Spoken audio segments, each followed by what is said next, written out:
Hey there, my name is Megan and welcome to my channel.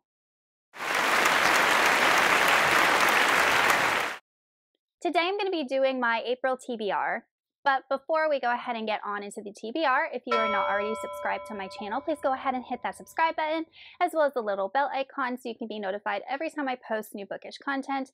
I post new videos every Monday, Thursday, and Saturday, and sometimes other days throughout the week. Also, don't forget to check down in the description box below for links to all of my different social medias, my Buddy Read, Discord, and my Patreon, where you can be entered into winning bi-monthly book giveaways.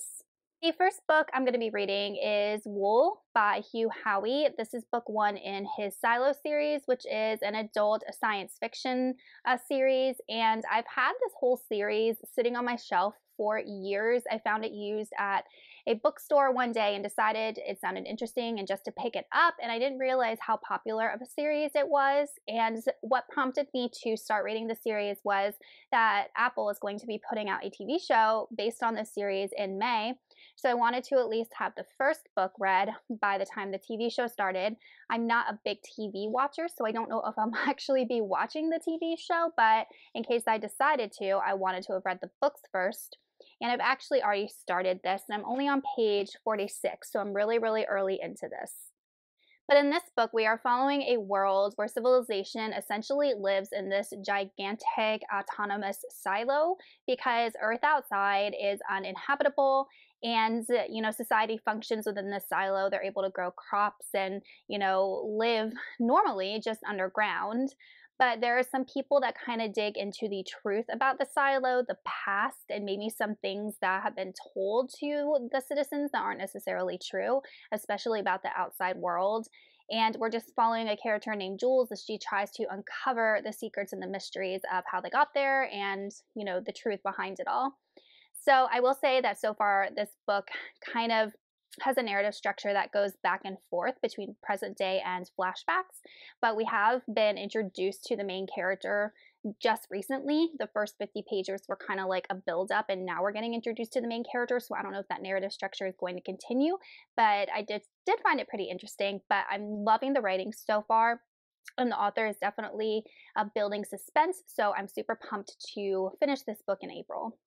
Next, I'm going to be reading Pandemic by Robin Cook. This is an adult medical thriller, and I have actually started this also via audiobook, but we're following a character named Jack, and Jack is a mortician, and he is examining the body of this woman who suddenly dies on the subway. And he thinks that she died from a strain of the Spanish influenza from 1918 and is worried about like a pandemic happening.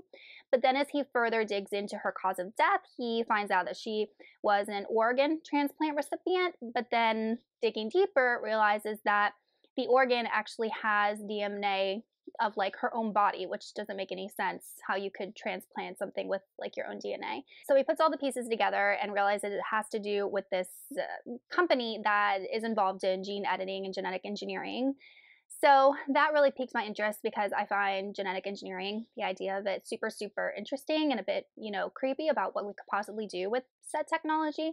So I'm interested to see how Robin Cook approaches this subject and how he kind of weaves it into a thriller story.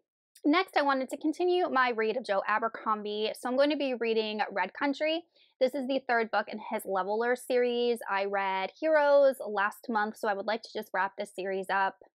But this is a trilogy of technically standalones that take place in his first law world. However, they do incorporate a lot of characters from the different stories, so in my opinion, it would be beneficial to read the books in order.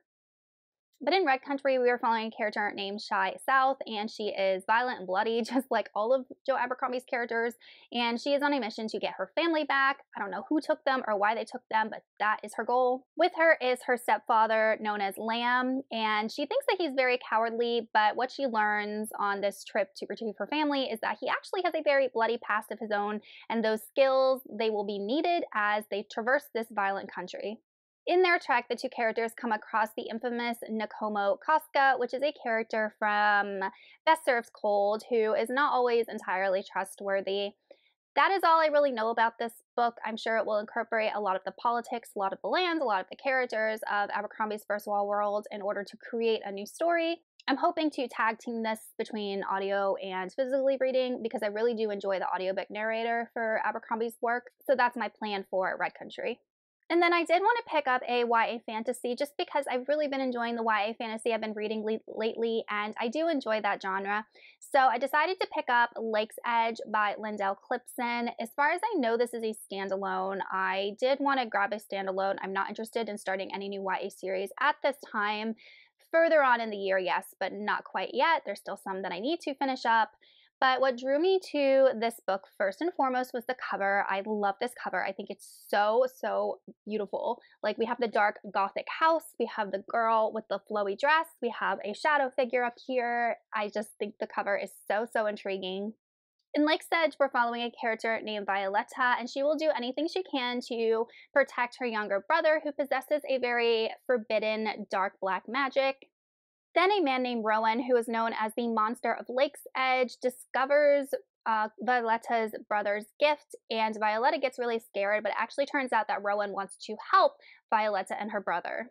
He essentially offers them a bargain that Rowan will help them if he is given access to Aaron, Violetta's brother's powers.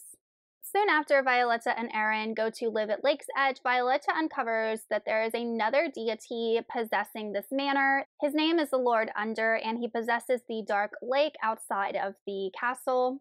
Under is desperate to break the curse that binds him to the lake and the manor, and seeks out Rowan and her brother for help.